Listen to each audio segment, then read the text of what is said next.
Hey, what's going on, everybody? It is Aaron Trevino here, and we have a wonderful guest from Michigan. We have Matt. How you doing, Matt? Good, man. Good. Yeah, no, it's great to see you. I know that we'd spoken a while back and had this in the works, and we're finally here. Yeah, we're kind of new to the introduction, but yeah, I don't know. I've been on a couple podcasts with Austin on his podcast, and then Jamie Gruber, and I don't know. It's always fun. Like Austin was kind of giving me some I guess grief, but fun. He's like, you kind of like the camera. I'm like, I don't know. Maybe we'll go with it. Some grief. What's wrong with that? What's wrong with liking the Right, camera? exactly. Grief, no grief wrong with that. Just kind of having fun with it, but just it's right. It's like it's good when you have good working friendships like that. And they can kind of go back and poke each other, and it's kind of funny. Even some of my partners, I've got partners out in California, down in Atlanta, and we can talk some about that. But it's we have fun. We have fun when we do business, and I think that is kind of a key thing. Sometimes you get on these and people are really intense and they're focused in, but I just kind of like to have fun with my partners, and even when we get on this. There you go. Absolutely. That's a good group to be a part of, and yeah, absolutely. Yeah. So you're down in Texas, right? You're in Austin. Yes, sir. Yes, sir. I'm in Austin. I live here in Northwest Austin. And yeah, just seeing what's going on in the market and getting on the air while I can. Yeah, man. It's a little different climate up here in the Upper Peninsula. Yeah, I would It was like imagine. What's 5 degrees out this morning, but we kind of yeah, like I was telling you earlier, like I got family. I got like three little ones, but we embrace making sure we go outside. There's this book my wife was telling me about, and it's kind of funny. People are like, "Oh man, you're crazy for living up in that climate," but I do the crazy stuff like jump in Lake Superior and in the middle of winter. And my wife told me about this book. Um, Somebody wrote it in Sweden, and it's called like No Such Thing as Bad Weather. And like the Swedes and the people in like Norway, they actually do this crazy stuff where they let the little kids nap while they're outside and like in the middle of winter, and because it just kind of builds their tolerance. And so I'm not like leaving my kids outside, but we force them to get outside in this weather, and I feel like it's good for them. Huh. Yeah, absolutely. I mean, that's more of, the human condition. We're not really built for temperature controlled environments. All right. Yeah, yeah, absolutely. Well, it's a little warmer down here in Texas, but Matt, for those of us who aren't familiar with you, would you introduce yourself? Yeah. So I guess I'll kind of go from the back. So I mean, I live in the Upper Peninsula, of Michigan. Um, we're I grew up in down near Detroit, but is like when I went to college up at a school called Michigan Tech, and it's a really good engineering school. I guess it's kind of one of the things that I'm pretty proud of. I went to engineering school, did background in civil. I did civil engineering and biomedical engineering, and then I did like my master's out at CU Boulder, and we lived out in Colorado for a while. So I don't know. I'm proud of that. I'm very proud of myself for that. But so we lived back in the UP. Once I finished my engineering school, we moved out to Colorado. I lived in Colorado for 8 years, and then to move to Minnesota for a year, and got the hell out of Minnesota. I don't know. Minnesota is not my gig. I just wasn't. We were not happy there, and we moved back to the UP. So that's kind of that's where we're at. And along the way, got married and had three kids. And this is actually kind of crazy. All three of my kids, my first daughter was born in Colorado, my second daughter was born in Minnesota, and my son now was born in the UP. So I have a kid born in every state. It's kind of crazy. It's fun but crazy. And so then along that way, I started investing in real estate. Worked in the public and private sector. Had a I guess typical 9 to 5 job. And probably about 2017 is when I was always it's always been like on my mind of just like personal growth and stuff. And I got really really into Tony Robbins, and my close friends know me, and they're like, "Oh boy, Tony Robbins coming out of the woodwork here with everything that I talk about." But I love that stuff. I just think it's really powerful. It put me on a new level mentally. But started to get involved, just figure that stuff out. Probably close to 9, 10 years ago. Get into that stuff, and then along the way in 2017, I got started investing in real estate. I read Rich Dad Poor Dad, like probably many of the people, and I finished that book, and I was always sitting here going, I had a full-time job, but I was like, I need to get more involved. I was like, I want my own business. You hear these words like financial freedom and people doing their own thing and going out on their own. And I was like, how are people doing this? And I read Rich Dad Poor Dad, and I swear to God, I finished that book. I remember in December of 2016. And I told my wife, I was like, honey, by this time next year, I don't know how we're going to do it, but I'm buying real estate. We're going to invest in real estate, and I'm going to buy an investment property. And I gave myself the goal of like December 2017 that I was going to have my first property. And I just started going crazy. I just started doing looking at all the resources and looking at everything. And it was actually June of 2017 when I finally closed on my first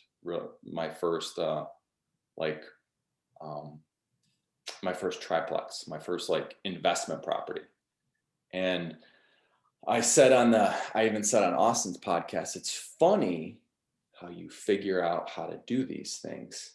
How I just started asking the questions. I started picking away at things and sitting here going, how can I do this? And I started networking with people and just researching stuff. And I remember I talked to just a local real estate agent, and I was like, listen, I've read a lot about this. I said, I've read a lot about finances. I want to do this. And she's like, well, come into my office and meet with us, and we can kind of show you some things and look at some different properties. And I ended up working with her and getting the property. But I remember having that initial meeting, and when I talk to my friends, my colleagues, my business partners, people that are just in my circle, I talk to them about financial mindset, right? Mindset is huge with whatever you do. And when I was talking to them, I was like, I don't know how I'm going to do this, but I want to do it. And she's like, well, you bought your house in 2013 and it had gained a lot of equity. And she goes, you can do this thing called a cash out refinance.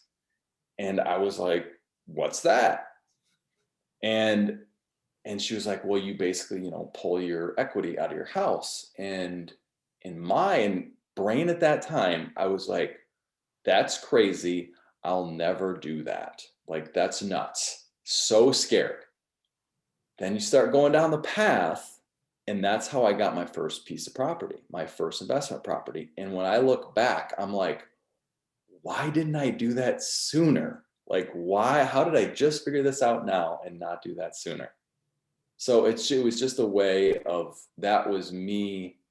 It's like kind of getting to new levels in your mindset. And that was kind of the thing that really kind of put me on the path. And kind of since then, I got a couple partners. I've gone from 3 units, and now I've got, I think 25 units total, probably 10 different pieces of property. And actually just this past year, and actually this past week, my partners, I got one partner and we took on a new one, and we developed a new business model. And we closed on our first commercial building, a 4-unit building in Georgia, this past Monday, and closed on a laundromat. So I'm pretty pumped about it. And it's just the way that you work on building financial freedom. So that's kind of, I don't know, that's a little bit of my story, right? There's lots and lots of stories and nuances that go with it, but that's kind of the, I don't know, 10-minute synopsis. Yeah, absolutely, Matt. It's interesting too. I really like that cash out refinance story, right? Because it seems like something that you didn't know existed. You weren't really open to it, but once it was explained, it sounded like it was a good option for you. Yeah, it was, it was, yeah, it's just, I mean, that's, like I said, I talked to my friends about, everybody I know about financial mindset. And, I think that's, I mean, I don't mean to say this in kind of a negative connotation or a negative way, but, sometimes people get really, really caught up in, it seems like they get caught up in kind of the nuances of financials, and they hinder themselves when and it's, and I've had mentors, people, they're like, dude, think big, like think big and write this stuff out. And because the more people that I've talked to, um it's like, I've heard people, I heard a guy say, it was funny, he was like, um he was talking, I couldn't remember, I can't remember who said it, but I was listening to this speech, and he's like, he's talking to this group of people, and he's like, why do you guys go to work each day? Why do you go to work? And typically, I think a lot of the responses sometimes you hear people are like, to pay the bills. And I've heard people say that. And he was like, that's usually the response I get. He goes, that sucks. He's like, why would you go spend all of your time like going to work all day to pay the bills? And it was, I'm just like that. And to me, that's like, it's like a feeling, it's like this mindset of lack, where it's like, do what you want to do, try and start doing the things that you want to do that make you happy. Because I've just been in that position where you go to work and you see people, and I was in that position, I was going to a job that I didn't like, and I was like, I can't keep doing this because it's crushing my soul, like it's just making me, it's making me not, just not happy, and I need to start doing something that makes me feel happy. And I feel like that's when I mean, and this was probably like, yeah, like really 2018, when I had this kind of shift, and I was like, I'm really hung up on having this job for financial security. But it, it's a program. It's, sometimes people are so programmed to that thinking, and sometimes it's no fault of our own because that's our upbringing, right? It's your subconscious thinking. And even as I'm talking about this now, I'll talk about it, and sometimes like people just aren't ready for it. They're not ready to go to that next level. And I just did a lot of self work on sitting here going, I don't like doing this. And I want to get to a new level of me doing something where it gives me happiness, but it gives me also like a sense of financial security. And I just started to do that. And I kind of broke away in 2019. I totally broke away. I guess like people like I'm working with a coach right now, and one of the questions they asked, they were like, what is one of the things, what's one of your biggest accomplishments? And I mean, the first one that came to mind, I was like, I'm proud of myself that I kind of took the initiative, go to engineering school and do that. It was an easy task. It was good. It was good for my development.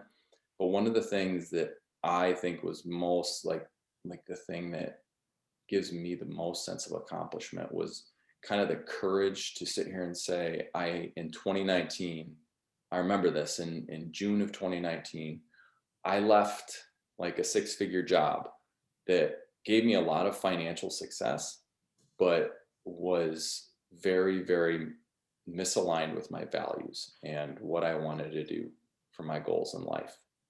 And that, just like doing that, I worked on it for 6 months, but doing that gave me a great sense of accomplishment. So I don't know, I kind of went off on a tangent there, but wrapping back around, to your initial question of like doing that cash out refinance, it's been just a periodic trend of just like, it all comes back to like mental growth and figuring out the questions you need to ask yourself about how do you just kind of get to a new space.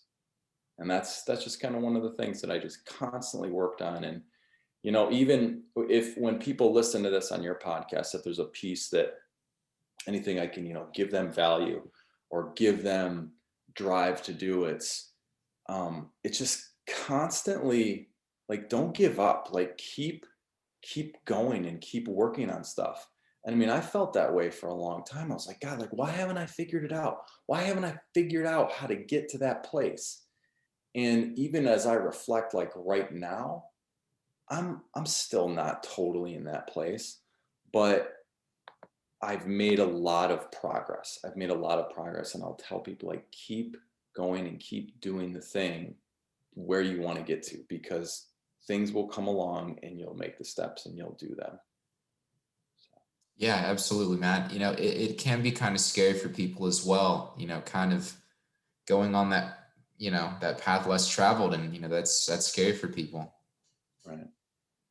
Yeah. And I mean, even, some of your stuff, even as I talk about this now, like some people, you know, it's they want to. I mean, and there's so much stuff along the way. It's a level of commitment that they want to get to it too. Sorry, man. Right? All the stuff happens. You get blown up. People bombarded me this morning. Yeah. Yeah. So, yeah, I don't know. It's kind of where my brain's at with that. Yeah, absolutely, Matt. Now, I'm interested as well. You touched on, kind of that financial mindset. Just curious as well, maybe, kind of if you could explain maybe your relationship with money growing up, maybe any sort of misconceptions you had about money, to where you are now. Yeah, that's a really good question. And right, often a fun topic of conversation. And this is kind of right. I've always got a story with some of these. I can always like go to my storybook with some of these. But okay, so right, a lot of us, I think a lot of people, I grew up in southeastern Michigan, very blue collar area. Um, and like my parents, my grandpa, it's kind of cool. Like my grandpa was in World War II, and he like came back and worked for Ford for 40 years. And I'm a big student. I'm a really big student of history. I love history. And I can give you books to recommend. There's a book called like Accidental Superpower, which is really cool. Books. I love leadership books. Like Team of Rivals is another good one. The Bully Pulpit. I just read another one on leadership. Going off on tangent. Come back. So I love kind of reading about like the culture and where people were at times. And my grandpa worked for Ford for 40 years. He instituted, and if you think about this from a cultural standpoint of our society, um, a lot of like baby boomers were instituted with that idea of go to work, get a safe place. And I've heard Gary Vaynerchuk and lots of people say like, dude, a college education from the 1940s to like the 2000s was really, really beneficial. It's tapered off a little bit. And I mean, I did it, but even as I look back now, I see some of the things where people are going to school and they don't know what they're going to do. Like, just because I got a degree in biomedical engineering, like I never did a thing with biomedical engineering. I thought I did, but then it's just like, it just didn't work out. And so back to kind of the question is, when my grandpa, I felt like when I'm reading about this history and thinking about that stuff, my grandpa instituted those ideas into his kids. And that idea was instituted into me, right? You teach your kids what you know and what you learn. And I was brought up, I saw my family sit here and do the safe thing, go have a 40-hour a week job, work there for 30 years and get your safe, your pension, your retirement. And lots of people do that. Lots of people in my family have done that. But I don't know what it was. There was always something in me. I mean, when I was a young kid, and I just was like, okay, I'm going to go do the things. But every time I got to like a new stage, I was like, I don't, I don't like this. And I remember, um, I literally remember graduating college, and I got that job. And even like maybe my dad will watch this podcast and he'll laugh and he'll be like, God, you're like such a smart ass. You're such a pain in the ass still. And but I remember I got this job out of college and I was working there for a year and a half. And I was like, okay, cool. Like I got this job. I've done all the things. of what my consciousness of people in my circle have told me: go to school, work hard, get a good job, get a safe and secure paycheck, do the things, check the boxes. And I did all that. And I was working this job after I graduated engineering school. And at the time, it was like a $25 an hour job right out of college, and people don't usually get that. It had benefits and all that stuff. And I was working there for a year and a half, and I was like, I hate this. I don't want to do this. And it was, I tell the story, whether it be silly or woo woo or not, but I read a book called The Secret. Have you ever heard of that book? Yes. By Rhonda Byrne, Yep. right? So, what the law of attraction, right? For any of your listeners out here, the law of attraction, that shit is real. Like, if you do some self work and you really kind of figure it out, that shit is real. I'm reading a book called Supernatural right now by Joe Dispenza. I try and get all the realms. I try and do this stuff, but I'm reading a book called Supernatural by Joe Dispenza, and having that base knowledge of the book called The Secret and the law of attraction, and you start to realize, kind of, he talks about like meditation and energy in there and how to do these things, and in attracting this stuff into your life. But so that was kind of back to it. That's what I'm doing now. But when I reflect back to it, I read that book and I was probably like 25 years old. And that book that book changed my whole perspective. It changed my life, because what that book talks about is the power of your thoughts, the power of what you actually think about and what you want to do. And when I talk to my friends, like partners, people, and just new people, if they're like, how are you doing what you're doing? And I can always tell the story of how I got here. And I just remember reading that book, and I read that book and thinking, at the time I was working that first job out of college, and I was working in an ethanol plant. It was a swing shift. I was working 7s on, 7s off. It was good, great pay and everything, but I just was not happy. And I remember sitting in the control room and I'm thinking, like, I asked myself the question. I said, Matt, what are we doing here? Like, what are we doing? What are we really doing? And it was like, you have those questions in your mind.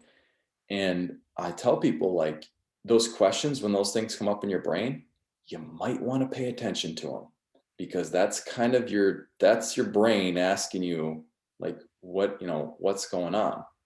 And so, going back to your question of, like, what was your thought process of growing up, and what was your, like, financial mindset growing up? It was go and get that safe and secure job, and do the things and check the boxes. And it's like, when you start to work on self growth, and that's me, though. That's me. There's, like I said, sometimes I just feel sometimes there's just something in me that's like, I don't know, like, I'll drive some people crazy, but people are like, oh my God, like, look at all you have and look at all you're doing. I'm like, well, still, like, I still want to keep going at it. I still want to keep growing and grinding and growing and building, and having more success, and trying to figure out ways to better myself. Because it's like, I feel like when you settle, it's what's the phrase? It's like, if you're not growing, you're dying. And that one is just like one that's always in my mind. It's always in there. So like, doing that and getting to where I was, growing up and having that kind of mindset, and then starting to read that book. When I read that book, The Secret, and I started to make a big shift, and I started to kind of pursue a different path and have a different thought. And kind of another story about that's kind of funny. So that's one. The second one, I guess, is a little funny, because I think a lot of people grow up with money. And okay, so let me ask you, like, what's a common theme that you hear from people about money? What's a common, like, just thought that you hear from people? People will say, money's the root of all evil. Yeah. Okay. Or like, like money, you know, I think, well, like money doesn't grow on trees, or um in or like money is it's like there's always this feeling. It's like when you think you don't have enough, like there comes this feeling of lack. And I kind of like put those ideas out there because that's again another piece to my understanding about money. Because again, growing up, this goes back to the question of growing up. Money wasn't really discussed, right? In our society, in our I feel like in our cultural norms, money's kind of like sometimes taboo, right? You don't talk about it because that's an uncomfortable thing. I call BS on that whole idea that money, you don't talk about money, because my closest colleagues, my some of my best friends, like I talk about investing, I talk about finances, I talk about this stuff because you learn and you grow from it. And again, I trail off, but I feel like I try and come back to the story of where I was going. But I remember, you know, having that thought process in college. I was still in engineering school and I was in like my senior year. And my mindset was like, okay, get your college degree. Once you get your degree, you go off and you get a good paying job. But the idea of like how money worked, I was still like, I don't understand this. I did all this technical knowledge. I had taken all these technical classes on like fluid dynamics and calculus and all that nonsense that I never even use anymore. It's a side note. And I took an accounting class that one of my advisors was like, you should take an accounting class, like it's just one of your electives. I was like, accounting? Like that stuff seems so difficult, so complicated, right? And I remember I took this accounting class and I was scared to death because my mindset was, I don't understand how money works. Like you get money from a job and you buy a house and you do all that. And I remember, again, another one that was just like a foundational change in my mind. I took an accounting class, and I will encourage anybody who's listening to this, take a basic accounting class, because I remember I learned about what your balance sheet, your cash flow statement, and like your accrual sheet or something like that. There's like 3 statements, right? And I remember my professor, his name was Dr. Tornini, and his first name was Joel, and he was like, just call me Joel. And I remember he went over like the basic accounting, like income, expenses, and debits and credits. And he got done with like the 3 sheets. And I'm like, okay, I got that. Like, what do we do now? And he's like, that's it. That's pretty much it. And I remember I asked a question. I was like, dude, Joel, I was like, are you serious? Like, that's it? That's all accounting is? He's like, yeah, dude, it's like income, expenses, and debits and credits. And like, I might be talking, and I don't know, like sometimes I might be telling maybe this story's stupid, but at the time, I thought money was like, there was just like this magical movement of all this money and all these things. But that gave me the basis to be like, oh, it's income, expenses, like don't go out of your means. And at the time, you know, that made sense. But from that base, and even Kiyosaki, he talks about it in Rich Dad Poor Dad. He talks about that, like take an accounting class, and that gives you your base of like of finances, of financials. And that again was another one that propelled me to understand just how basic accounting works and how money flows. You know, if anybody listening out there is hearing this, maybe it'll help them, or maybe they'll be like, Matt, like, how did you not know that? But it helped me. It gave me that base knowledge to then take that and grow upon it. And again, another one, I just constantly then started, I was interested in learning about money. I was interested in learning in investing, on strategically using money, on how to place money. And like I talk to my friends and they're like, dude, like you're kind of a wizard with this stuff. And I feel like I have become like a wizard, like trying to figure out how to invest. And like I talk to people, I'm like, yeah, I just closed on this building with 2 partners down in Georgia. And people are like, how the hell did you do that? And I'm like, I constantly just ask the question of like how I do that. And then you figure out the steps to take and the things to do and the problems to solve. And so just like all along that path, I've done stock investing and real estate investing, and now like, crypto coin is the new thing. And I would say like, to tell people, diversify stuff, have lots of stuff. And I do, but try and find ways to move that stuff around. So that's right. That goes back, another kind of story, lots of little sidebars that went off there, but I hope that gives people some knowledge. Yeah, it's interesting how kind of those walls were torn down between, you having this crazy picture of, oh, money is this weird, mysterious thing. You don't really know how, how you make it. And then it's almost like through this accounting class and through your hands-on experience, you were able to kind of, get the bigger picture on it. Yeah. And books. I mean, I don't know. I mean, it's funny again, like I'm so grateful for my college education.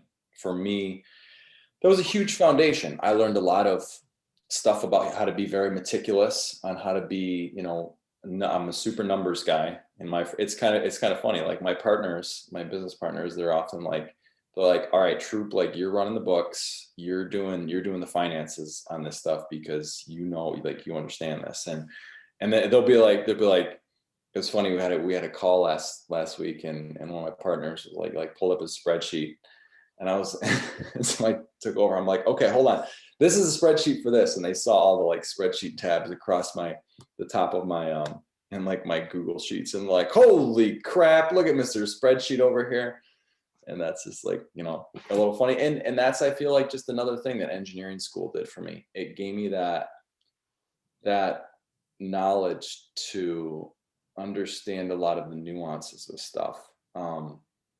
And I mean, I've got some engineer friends that, like my one buddy who lives south of me. I mean, they're way smarter than me, and I don't know, like their level of granularity that they can go into with things is far more superior than mine. But then that's, it's just kind of different traits about how your brain works. But anyway, like that's kind of, I feel like what engineering school gave to me. It gave me that knowledge to say, okay, don't just blindly look at things for what they are. Like kind of dig in. You got to dig in and understand this stuff. And that's kind of my wherewithal. So that's one piece. And then like I was saying, like the books.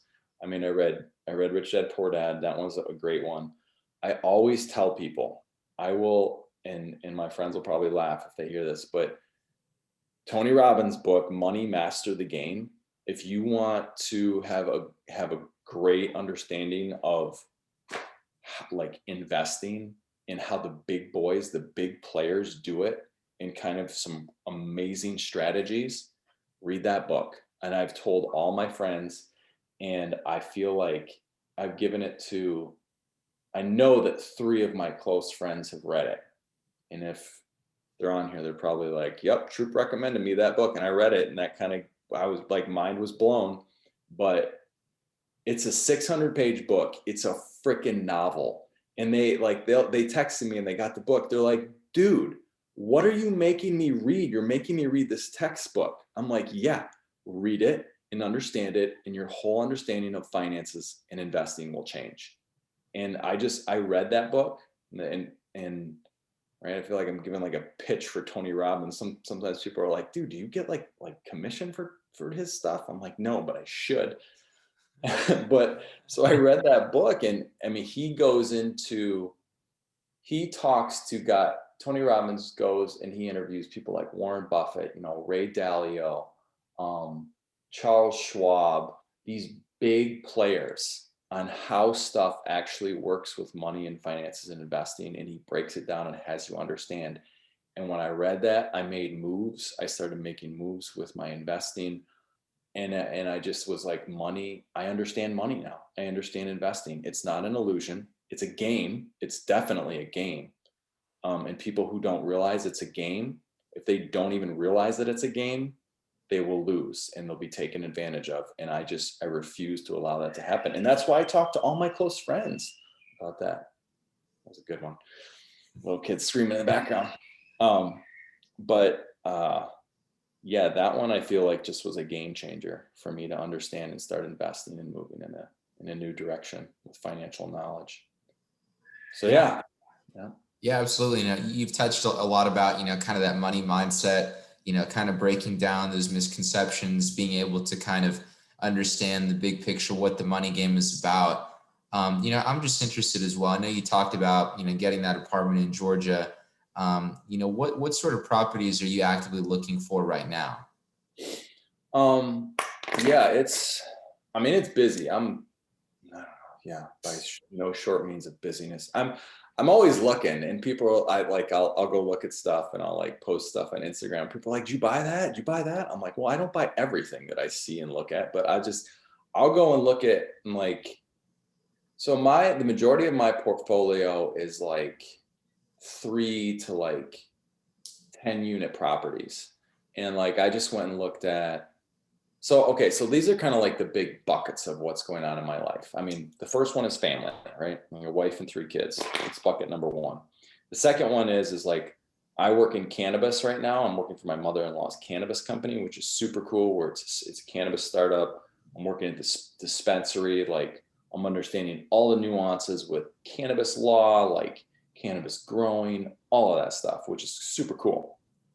The third one is like I said, I've got this new partnership with partners, and it's a laundromat and real estate holdings company. Just acquired our first commercial building with a laundromat. Then I've got another property business with another partner that we've got.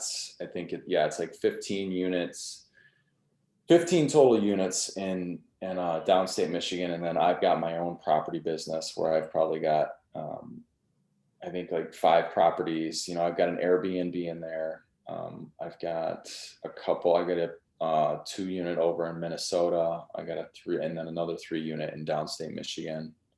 Yeah, in our Airbnb. So those are kind of like right 5 big buckets. Um, and so you said like what kind of properties or what things are you acquiring right now?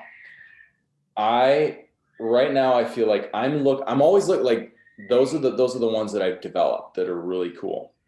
Right now my focus is, you know, all of those things, but I think the things that I'm buying from a real estate perspective is we're already looking at another commercial building. We're looking at another commercial property that actually has got a laundromat on it, some vacant land, a car wash, and storage units. We are looking at that. I don't, do we have it under contract? I, I don't know. I can't remember if we have it I don't think we have it under contract, but we're like actively talking with the seller right now on how to get it under contract and working out the finances with it. Um, and then my other partner just went and looked at another property yesterday in like Marietta, Georgia. That's a laundromat that's been gutted, and trying to figure out ways on how we can work with a broker and rebuild that and get that store. So that's kind of like the real estate, the laundromat real estate holdings company. Um, and then the other one, it's sometimes properties they're fun, but sometimes I think they're easy. I've gotten to the point where like a multifamily property is easy if you have a property manager and like the key things to ask, how to do this stuff. And so I went and looked at another 8 unit property actually over in the city where we're opening our first dispensary in the UP, made an offer on that. We need to go back and counter offer it. But that's an 8 unit, and I'm really good at running the numbers, finding out what the finances are. So I think we're still going to pursue that a little bit. But yeah, that's just kind of the stuff, the real estate, the commercial buildings, with laundromats is what we're looking at. I'm looking at the different multifamily units. And I feel like one of the things where, like even as I say this one scares me, but right, you got to do the stuff that scares you. I think the next realm that I want to go into is I'm slowly picking with some different people I know on how to go the route of where we get investors and break into those levels of, hey, I've got a $2 million property. I want to bring on a limited partner, and see, I don't even know the language to use. I just like a limited partner, or what are the other like General partner. Yeah, there we go. Like a general partner, limited partner, and shit. Like, hey, maybe we can network on this, on how you help me do this, right?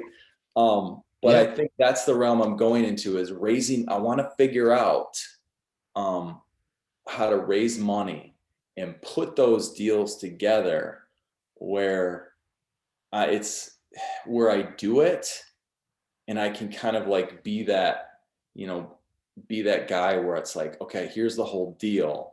And like, here's their pro forma, here's all the financials, here's the business model. I'm good at doing that stuff.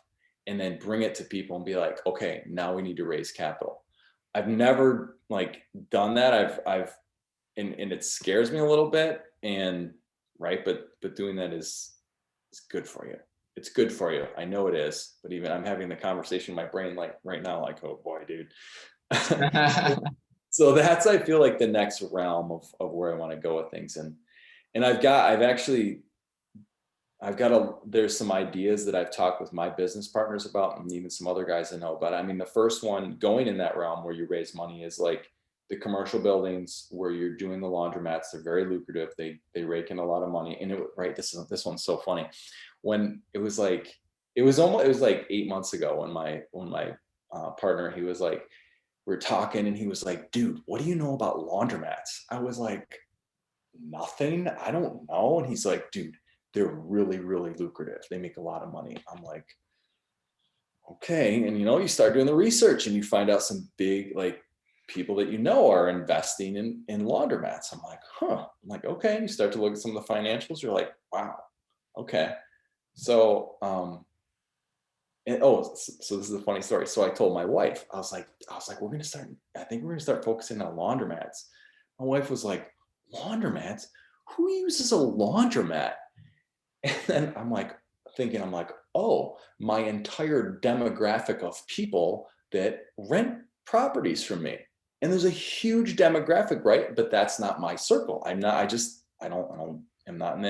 that world. But when you start to get outside your world, so that was like the funny question. My wife was like, who uses laundromat? She goes, is there such a thing called like a dishomat? Do people take their dishes someplace? It's like, oh my God, like, no, that's not a real thing, but that's funny.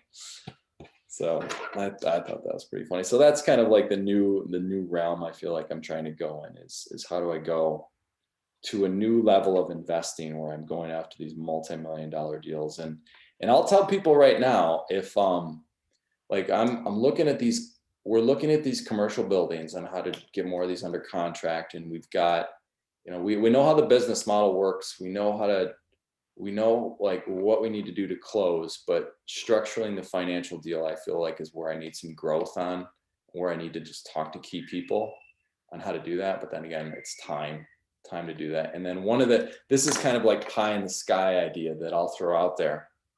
And anybody who wants to talk to me on this, I'm more than willing to talk. But I'm working in the cannabis realm. The cannabis, and I understand a lot of the business model in Michigan. There's 5 different categories. It's like the grow, the dispensary, the processing, the testing, and the transport. Those are the 5 legal realms that you can start a business in. I started looking at the transport model. It's a possibility to do a business there, but just again with time, resources, investors. But I feel like one of the kind of pie in the sky ideas that I've talked to some people about is some of these new states, Montana, New Jersey, South Dakota, I think, and I think a couple other ones just came online where they passed cannabis legislation to make it legalized within this past year. And so I'm like, how cool would it be to talk to different investors and start some of these grows up or start a new model up in a new state? And I don't know if anybody in my who I work with, they're probably like, Troop, like you're crazy. Like, when are you gonna start doing that? And I'm like, yeah, it's just an idea. But ideas given enough energy get legs and grow and start to develop. So that's my They I sure don't know. do. Yeah, I mean, anything great, starts as an idea and it can blossom. Right. Yeah. Yeah, no, it's neat how you have your hands on a lot of different things. You're kind of, you're in multifamily, you're, learning the cannabis business as well, the laundromats. What else is in the future for you? That's I don't know, that's a lot right now. And it's Yeah. and I think one of the things, I mean, even as I feel like kind of like finishing up here, people will probably listen to this and they'll, it's, I don't know, it's no easy feat. And I always try, and when I talk to my friends, when I talk to people about this, I try and give people a picture of what it really is. And it's not easy by any means. I mean, it's not like I never yell at my kids or never fight with my wife. I do. It's not like I am, I get frustrated. That's all part of it. And I think one of the things is, I mean, dude, having three kids, I mean, I have a 3.5 year old, 1.5 year old, and a baby. And managing all that stuff and making time for all of those humans is a challenging thing enough, but you have to be smart enough to know on like how to feed into those lives. And I think that's kind of the one tricky thing is I want to make sure I'm present for my family. um, but it is, I mean, it's challenging. And it's a constant thing. It's a constant thing where I'm asking myself like, okay, like what did I do to to feed into my girls today, to feed into my kids. What did I do for my wife today to try and like make our relationship better? And not every day is great. Not every day is great, but we do have a lot of great days.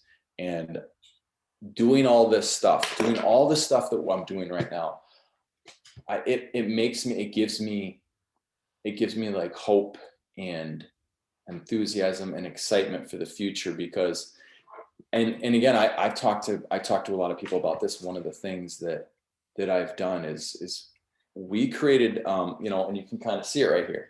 I keep this in my office. I mean, it's like my vision board. I've got like, I literally have wrote out like our family vision, and my wife and I have both collaborated on that. Like, what do we want to do? Um, and like we create year by year goals, and we do that stuff. And I think, when you ask like what's in your future for you, is to keep work, like you keep working on that vision. You keep trying to do, complete your goals. I mean, I'm not going to complete every one, and goals shift and change. I think one of the things, that's another thing that I feel like I've learned along the way is, um, you can develop your goals, but allow them to be fluid. Because if you don't, you can get really disappointed, and you can get really disappointed in yourself, and then you can get down on yourself, which is another mindset trick on just something that you can't, you got to be able to get yourself out of those funks. And that's, more stuff that I've read and learned, and gone to conferences about, on how to maintain that mindset. But as far as like my future is that, I'm just going to keep working on what I'm trying to achieve for my family, what I'm trying to achieve for my goals, for my vision in life, and in all the relationships that I have out there. And one of the things that I feel like, sometimes people get caught up listening to this stuff is, I've got this phrase that I always find myself saying in conversations, is I'm like, dude, business is not about money. Business is about relationships. And once you realize that really the only thing you got in this world is relationships and people, that's a powerful thing. And even as I say that right now, I'm like, Matt, but you're not doing that every day. And I'm not doing that every day, but I'm trying. So I don't know. Yeah, that's kind of just my Yeah. whole story with that is I always encourage people, work on your goals and work on your vision statement of what you want to be, of where you want to go in life. And I've got like, I've got it all. I've got a lot of it written out in drawn out. Yeah. So it's, yeah, it's kind of what we're shooting for. Well said, Matt. Yeah. Well, is there anything else you haven't said that you'd really just like to hit home? Well, I really want to thank you for having me here today. You and I don't know each other too much, too deep, and even so, like I said about the relationships, like let's stay in touch. I've got tons of people that I know, and um, just I hope this gives value to the people who listen to it, um, like and just and honestly, dude, what you're doing, like keep doing it, man. Like it encourages me to be surrounded with people like you because you're working on stuff, you're driving, you're grinding, and you keep pushing it, like and the more that you go, like if you go down the path of marriage and having kids, it gets more complicated and tricky, but just keep doing it out there, just keep doing it. And I think even everybody out there, I feel like who's in my circle, I just is if you're grinding, you're hustling, and you're trying to make I like one of the things I feel like I've been finding myself landing on is if you're trying and you're trying to do it, like keep going with it. Because when people make themselves better, when humans try and improve themselves, that's not a selfish thing, because like one like it's like the Dalai Lama quote is like do what the hell is it? Yeah, like be the change you wish to see in the world. Because if you change yourself and you grow with yourself, that's going to make people around you want to be better and want to get better. Um, and and that expands on itself. Yeah. And that just like, I don't know, I just love that idea. If you try and make your circle grow and yourself grow and become better and be the best version of yourself, that's going to make the people around you want to be the best version of themselves. Yeah, there's a lot to be said for that, Matt. The community starts with the individual, right? You take care of yourself, and then you can help others. Yeah.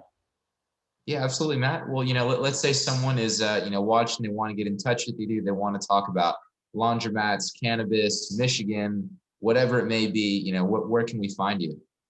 Um, I'm pretty active on Instagram on Investor Dad Matt is my handle. You can get me on Facebook. If they, I think you've got my email, and if people want to reach out via email or text, usually I'm available at those four things: Instagram, Facebook, and cell phone and email. So if anybody wants to reach out, and like I said, if anybody wants to do crazy things like go jump in Lake Superior in the middle of winter with me, I'm a big Wim Hof guy. Cold showers are underrated. Take a cold shower every day. It like revitalizes your body. Do crazy shit like that, and yeah, you just kind of you go to new levels in life too. But anyway, yeah, that's how you get a hold of me. That's awesome. I didn't know that you were into Wim Hof. Yeah, dude, he's I'm in the middle of his book right now, and like once I started I've been doing cold showers for probably like, I don't know, 4 or 5 years now. But like I feel like it's becoming mainstream. Yeah. And I'm like, cool, man. I live in like the frozen tundra. Maybe people are gonna have this new thing where they're gonna move to cold areas, and that's what I do. I actually gave myself a goal to jump in Lake Superior once each month for this entire year. And so Wow. it's yeah, Lake Superior is the largest freshwater lake on the earth, and it's probably the coldest. It's like 5 degrees out right now. The lake's probably like 30 degrees, and people are like, "You're nuts." I'm like, "Not when you train, take Yeah. cold showers every day. You can go do it." Yeah, it's interesting into that. It's psychological. I know here in Austin, I don't know if you're familiar with the city, but downtown we have an area called Barton Springs. Mm-hmm. So it's just part of the Colorado River, really pretty. There's a park, there's water, and a cool front had just come in. I guess cold for us, about 40 degrees, and me and my friend jumped in there, and Nice. it felt great. Yeah, dude, that's awesome. How cold was the water? That's a good question. I mean, or like I, 50s or something? yeah, probably maybe low 50s, I'd say. Yeah. Yeah. Well, good man, good man. Yeah, later this month it's February. It's about 5 degrees out. So keep an eye out on Instagram. I'll be jumping in the lake this month, and people are gonna be like, "Dude, you're nuts." But I nuts like is that. good. You got to have the certain crazy in your life. Yeah, I know. I think Wim Hof he has a few classes around America where you can actually, they'll teach you the techniques, right? Yeah, I have. Yeah, I've not been to any of his stuff. I know I follow him on like Instagram, and I'm doing like the breathing techniques and stuff. And if people do it, like the breathing is one thing that helps you. So I don't know. Yeah, like the more people I talk to, I could go on for probably another 20 minutes on the Yeah, health and how to do it. that'll And how be that'll be for the next podcast in right, six right, right. months. Maybe I'll get on Hopefully a sooner. podcast with Wim Hof or something. So Yeah, absolutely, Matt. Well, I've learned a lot about you, about multifamily laundromats, your background, what you do now, what you're looking to do in the future. And it's been a real pleasure having you on the show. yeah, thanks, man. It's been fun. It's been fun. It's always good to put this stuff out there. Yes, sir. Absolutely. We'll talk to you later, Matt, All right. Have a great day, Aaron. too. See you, man. Bye.